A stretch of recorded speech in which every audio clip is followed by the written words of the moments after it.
जय हिंद दोस्तों। तो आज हम लोग एक बहुत ही अच्छा टॉपिक कवर करने वाले हैं जिसका नाम है सुभाष चंद्र बोस एंड आज़ाद हिंद फौज। यानी इस चैप्टर में हम लोग जानेंगे कि सुभाष चंद्र बोस कौन थे और उन्होंने कैसे आज़ाद हिंद फौज का नेतृत्व किया और उनकी जन्म से लेकर मृत्यु तक और आज़ाद हिंद फौज क्रिएट करने तक इन चीज़ों के बारे में जानेंगे। तो चलिए दोस्तों वीडियो शुरू करते हैं। आज़ाद सबसे पहले हम लोग जान लेते हैं सुभाष चंद्र बोस के बारे में। ठीक है, सुभाष चंद्र बोस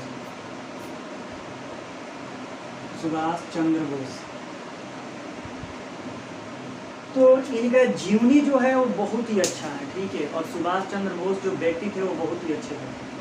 सबसे पहले इनकी जीवनी की हम शुरुआत करते हैं तो सुभाष चंद्र बोस के सब कोई जानता है कि नेताजी के नाम से उन्हें जाना जाता है।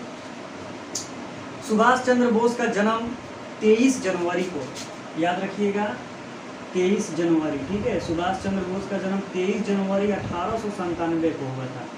सुभाष चंद्र बोस का जन्म 23 जनवरी 1897 को उड़ीसा के कटक में हुआ था। कटक अभी तो उड़ीसा में पड़ता है, लेकिन उस समय पाकिस्तान, इंडिया सब एक ही में था।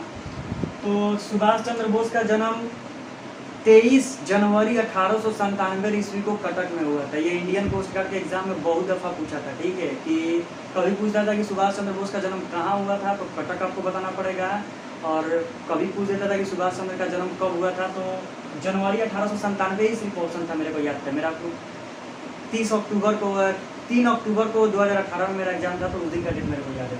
तो सुभाष चंद्र बोस का जन्म कब हुआ था तो 23 जनवरी 1897 को कटक में हुआ था। याद रखिएगा कटक। कटक अभी आपका उड़ीसा में पड़ता है। और इनके पिता का नाम जो था वो था जानकी नाथ। इनके पिता का नाम जानकी नाथ था और माता का नाम प्रभावती था। और जो इनकी पत्नी थी उनका नाम था इमली सेंकेल। मैंने सब बता दिया। पिता का नाम जानकी नाथ, माता का नाम प्रभावती और पत्नी का नाम इमली सेंकेल था। इनकी जो प्रारंभिक शिक्षा हुई थी, यानी जो मिडिल क्लास यानी प्राथमिक शिक्षा जो इनकी हाई सेकेंडरी तक और 10+2 तक जो इनकी शिक्षा हुई थी वो कटक में ही हुई थी। यानी कटक अपने गांव में ही रहकर उन्होंने अपनी पढ़ाई पूरी की थी। 1919 में ये कोलकाता विश्वविद्यालय से कोलकाता पहले तो इसको कलकत्ता बोलते हैं, कोलकाता विश्वविद्यालय से बीए पास किया था, यानी स्नातक की डिग्री ली थी। और 1920 ईस्वी में इनका सिलेक्शन आईएएस यानी आईसीएस यानी भारतीय जनपद सेवा में हो गया था। याद रखिएगा कि 1919 में बीए पास किया था और 1920 में ही इनका सिलेक्शन आईसीएस भारतीय जनपद सेवा इंडियन कमीशन सर्विस में हो गया था। यानी इसको आज के डेट में आईएएस कहा जाता है। तो अभी कोई एक ऐसा बंदा नहीं, बहुते कोई कम मिलेगा भाई जो अभी ग्रेजुएशन कंप्लीट किया और ग्रेजुएशन कंप्लीट करने के बाद ही वो आईएएस बन गया।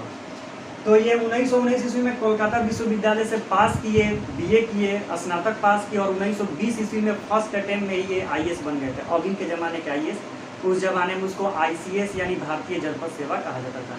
ये परीक्षा बहुत ही कठिन होती थी और इसका जो इसका प्रारंभिक होता था यानी जो परीक्षा कराया जाता था वो इंग्लैंड में कराया जाता था। तो 1920 ईस्वी में इनका सिलेक्शन भारतीय जनपद सेवा में हो गया था। लेकिन 1921 ईस्वी में क्या हुआ तो 1921 ईस्वी में असहयोग आंदोलन हुआ।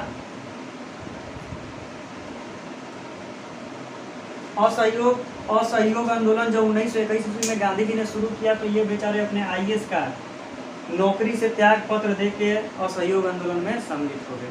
बताइए आज के ज़माने में कोई ऐसा व्यक्ति हो सकता है जिसको आईएएस का नौकरी मिला हो और वो मोर्चा में चला जाए छोड़कर? कभी नहीं हो सकता। अभी तो चपरासी का भी नौकरी लग जाएगा और कोई बोला जाए कि चलो तो कोई नहीं जाएगा। तो उस जमाने में समझिए कि सुभाष चंद्र बोस की क्या भूमिका होगी, वो अपने देश के लिए क्या सोच रहे थे कि बेचारे आईएएस का नौकरी छोड़कर महात्मा गांधी जी के साथ चल गए आंदोलन में। अब क्या हुआ कि 1924 ईस्वी में कोलकाता महानगर पालिका में इन्हें कार्यपालिका का अधिकारी बनाया गया था। ये भी क्वेश्चन पूछता है कि सुभाष चंद्र बोस को कोलकाता महानगर पालिका का अधिकारी कब बनाया गया था तो 1924 ईस्वी में। बहुत ही इंपॉर्टेंट क्वेश्चन है। कोलकाता महानगर निगम कार्यपालिका का अधिकारी कब बनाया गया था तो 1924 ईस्वी में। 1938 ईस्वी में जब कांग्रेस का हरिपुरा अधिवेशन हुआ, अध्यक्ष चुनने के लिए कांग्रेस का एक अधिवेशन हुआ था, हरिपुरा अधिवेशन 1938 ईस्वी में, कि उसमें कांग्रेस का अध्यक्ष किसे बनाया जाए, तो सुभाष चंद्र बोस को बहुत भारी बहुमत मिला था और वो 1938 ईस्वी में हरिपुरा अधिवेशन में कांग्रेस के अध्यक्ष बने। ठीक है, और पुनः 1939 में भी इलेक्शन हुआ, ये इलेक्शन हुआ था त्रिपुरा में, तो वहाँ पर भी सुभाष चंद्र बोस कांग्रेस के अध्यक्ष बने। तो क्वेश्चन ये भी पूछता है कि सुभाष चंद्र बोस कितने बार कांग्रेस के अध्यक्ष बने थे, तो 2 बार, एक हरिपुरा अधिवेशन में और एक त्रिपुरा अधिवेशन में। तो याद रखिएगा, ये दोनों मैंने आपको इंपोर्टेंट बता दिया। जब त्रिपुरा अधिवेशन में जब कांग्रेस के अध्यक्ष बने थे तो उस समय गांधी जी से इनका पटरी थोड़ा कम खाने लगा था। ठीक है, क्योंकि गांधी जी बोलते थे अहिंसा ढंग से चलो, तो ये सोच रहे थे कि अब अहिंसा ढंग से हम लोग काम करेंगे तो हम लोग को आज़ादी मिलने वाली नहीं है। तो गांधी जी से वैचारिक मतभेद होने के कारण उन्होंने क्या किया, तो 1939 में ही इन्होंने कांग्रेस से क्या कर दिया, तो कांग्रेस से इन्होंने त्यागपत्र दे दिया अध्यक्ष से, और फॉरवर्ड ब्लॉक नामक पार्टी की स्थापना इन्होंने यूपी में कर दी। ठीक है, तो क्वेश्चन यही पूछेगा कि फॉरवर्ड ब्लॉक नामक पार्टी की स्थापना किसने की थी, तो सुभाष चंद्र बोस ने की थी, और कब की थी, तो 1939 ईस्वी में की थी। दोस्तों ये बहुत ही इंपॉर्टेंट क्वेश्चन है, फॉरवर्ड ब्लॉक क्वेश्चन बहुत बार पूछा है। डेट कब पूछता है, यही पूछता है कि फॉरवर्ड ब्लॉक नामक पार्टी की स्थापना किसने की थी, तो सुभाष चंद्र बोस ने की थी, और कब की थी, तो 1939 उतना इंपॉर्टेंट नहीं है, लेकिन फॉरवर्ड ब्लॉक की स्थापना किसने की थी, तो सुभाष चंद्र बोस ने की थी। और फॉरवर्ड ब्लॉक की स्थापना की थी 1940 ईस्वी में। क्या होता है, तो 1940 ईस्वी में भारतीय सुरक्षा कानून के अंतर्गत देखा गया कि नहीं, सुभाष चंद्र बोस अब हिंसा पर ज़्यादा उतर रहे हैं, तो 1940 ईस्वी में भारतीय सुरक्षा कानून के अंतर्गत उन्हें नज़रबंदी कर दिया गया। यानी नज़रबंद कहने का अर्थ हुआ कि उनको पकड़ कर उनके घर में ही रख दिया गया और चारों तरफ पहरा बैठा दिया। नज़रबंदी का मतलब यही होता है कि इनको घर से बाहर नहीं निकलने देना है। 1940 ईस्वी में भारतीय सुरक्षा कानून के अंतर्गत इन्हें नज़रबंद कर दिया गया और चारों तरफ पहरा लगा दिया। लेकिन ये थे कि अपने देश को आज़ाद कराने पर उतरे हुए थे। तो 1941 ईस्वी में ये क्या करते हैं, अपने घर से ही भाग जाते हैं, भेष बदल कर क्या करते हैं, मौलवी का भेष बनाए हुए अपने घर से भाग जाते हैं और अफगानिस्तान होते हुए, इटली होते हुए, जर्मनी होते हुए अंत में ये जापान पहुँचते हैं। तो ये जापान क्या पहुँचते हैं, तो ये जापान 1941 ईस्वी में पहुँचते हैं। ठीक है, तो अब लोग सुभाष चंद्र बोस का जीवनी यहीं पर है। अब चलिए हम लोग देखते हैं कि उनकी मृत्यु कब होती है और वो जापान में पहुँचते कैसे आज़ाद हिंद फौज का गठन करते हैं।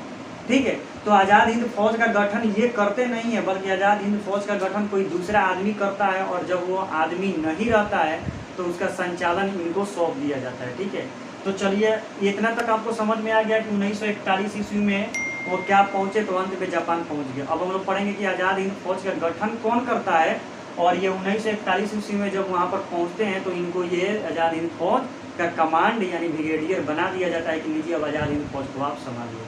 तो चलिए वो भी हम लोग टॉपिक कवर कर सकते हैं। तो अब हम लोग जानना कि ये कोशिश करेंगे कि आज़ाद हिंद फौज का गठन कैसे होता है। तो जापान में रास बिहारी बोस नाम के एक व्यक्ति थे, मैंने वो जापान के रहने वाले थे नहीं, मैंने इंडिया के थे, मैंने जापान की बात कर रहा हूँ। जापान में रास बिहारी बोस ने भारतीय परिवासियों की मदद से इंडियन इंडिपेंडेंस लीग की स्थापना की। याद रखिएगा, इंडियन इंडिपेंडेंस लीग। ठीक है, इंडियन इंडिपेंडेंस लीग की स्थापना किसने की, तो रास बिहारी बोस ने।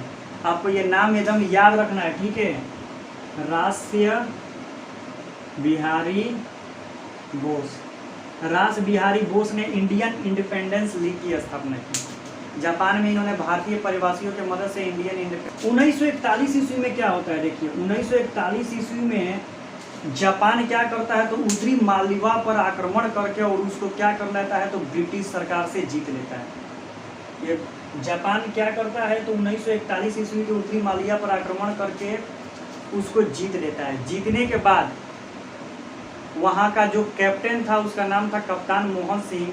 वो क्या करता है, तो अपने कुछ ऑफिसरों के साथ और कुछ अपने सैनिकों के साथ वहाँ से भाग निकलता है। वो ब्रिटेन के खिलाफ लड़ रहा था, ब्रिटेन के साथ लड़ रहा था और जापान के विरुद्ध लड़ रहा था। लेकिन जापान क्या करता है, तो उत्तरी मालदीवा पर आक्रमण करता है। आक्रमण करने के बाद ब्रिटिश को हरा देता है, ब्रिटेन गवर्नमेंट को हरा देता है। और वहाँ का जो ब्रिटेन का जो कैप्टन होता है उसका नाम था, उस संचालन का उसका नाम था कप्तान मोहन सिंह। वो अपने कुछ ऑफिसरों और कुछ सैनिकों के साथ वहाँ से बचकर भाग निकलता है। चारों तरफ मंडराता है। उसके बाद कुछ उपाय ना दे करके वो जापानियों के सामने क्या कर देता है, तो आत्मसमर्पण कर देता है कि मुझे बख्श दो।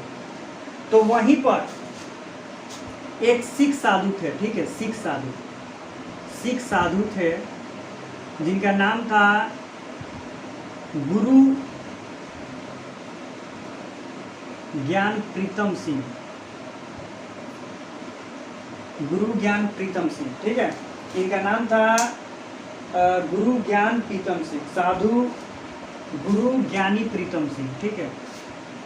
तो जो वहाँ के जो मेजर थे उनका नाम था पुजिहारा कप्तान मोहन सिंह को बोलते हैं कि देखो तुम तो ब्रिटेन सरकार के पक्ष में लड़ रहा था, हम तुमको माफ़ कर देते हैं। और साधु जी ने, गुरु ज्ञानी प्रीतम सिंह साधु जी और मेजर पुजिहारा दोनों मिलकर इनको समझाते हैं कि देखो तुम हमारे तरफ से आ जाओ और भारत को आज़ाद कराने के लिए जापान के पक्ष में लड़ो, यानी जापान के तरफ से लड़ो।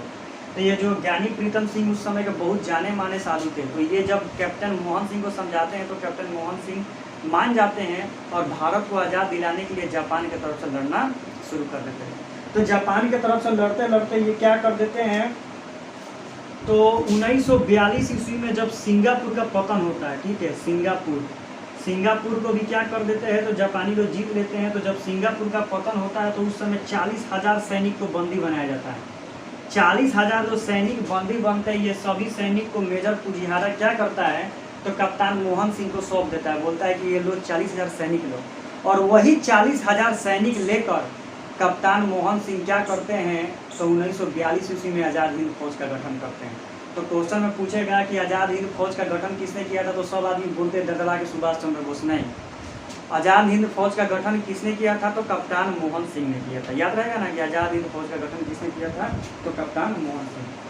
अब ये जो इंडियन इंडिपेंडेंस लीग है ये क्या करता था, तो आज़ाद हिंद फौज के लिए खाने पीने और पैसों का, हथियार का ये क्या करता था, तो पहुंचाने का काम करता था, और ये कुछ नहीं करता था। अब देखिए, अब 1941 ईस्वी में ये जापान पहुंचते हैं, ठीक है। जापान पहुंचने के बाद पहुंचते पहुंचते उनको हो जाता है 1942। 1942 ईस्वी में जब यहाँ पर आते हैं तो कप्तान मोहन सिंह को क्या करती है, तो ब्रिटिश हुकूमत इनको पकड़ लेती है। तो मेजर पुजिहारा क्या करते हैं, तो आज़ाद हिंद फौज का कमांड सुभाष चंद्र बोस को सौंप देते हैं। बोलते हैं कि लीजिए 1942 ईस्वी में आज़ाद हिंद फौज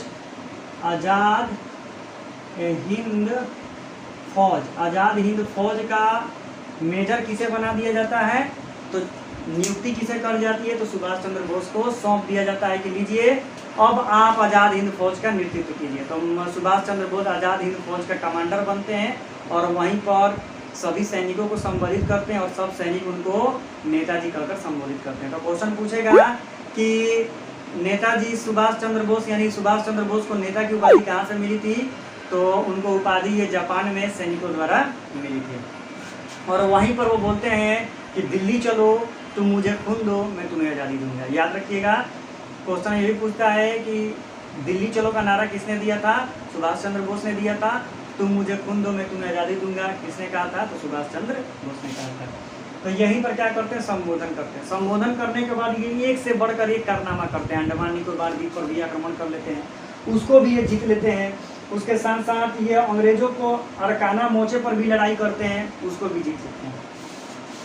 आज़ाद हिंद फौज में इन्होंने 3 ग्रुप बनाया था, ठीक है, 3 ग्रुप बनाया था, याद रखिएगा। पहले ग्रुप का नाम था सुभाष ब्रिगेड, दूसरा का नाम था गांधी ब्रिगेड, तीसरा का नाम था नेहरू ब्रिगेड। देखिए सुभाष चंद्र बोस कितना दयालु थे, कितना दिल के अच्छा इंसान थे।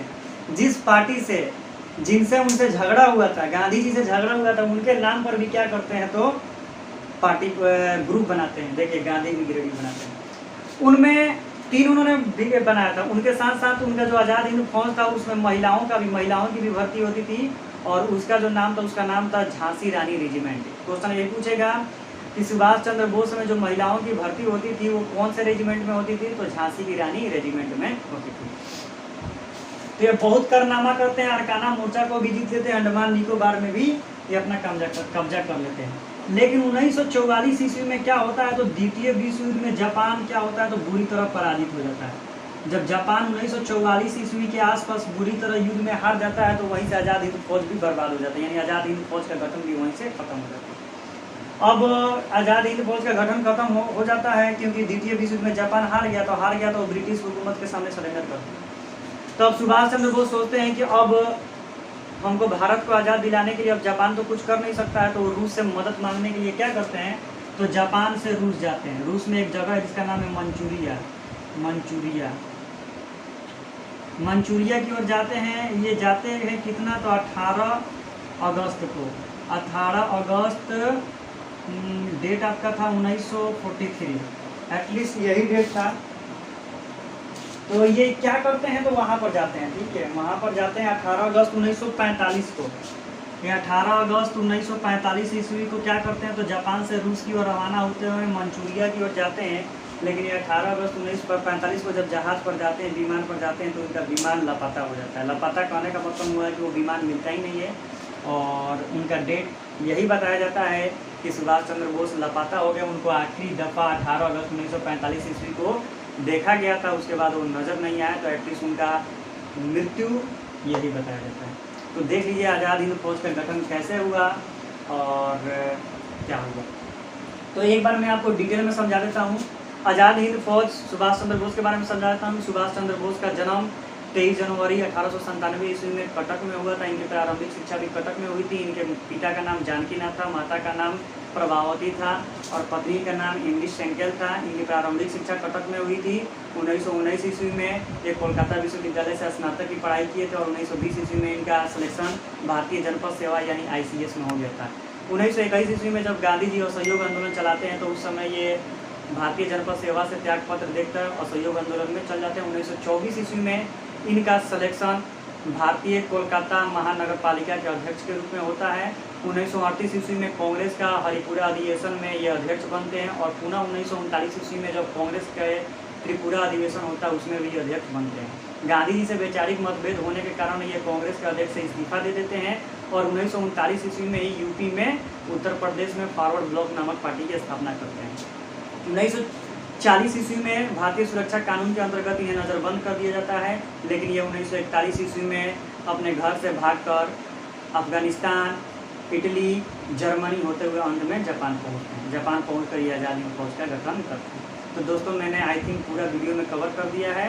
तो वीडियो अच्छा लगे तो चैनल को सब्सक्राइब कर दें। तो थैंक यू सो मच।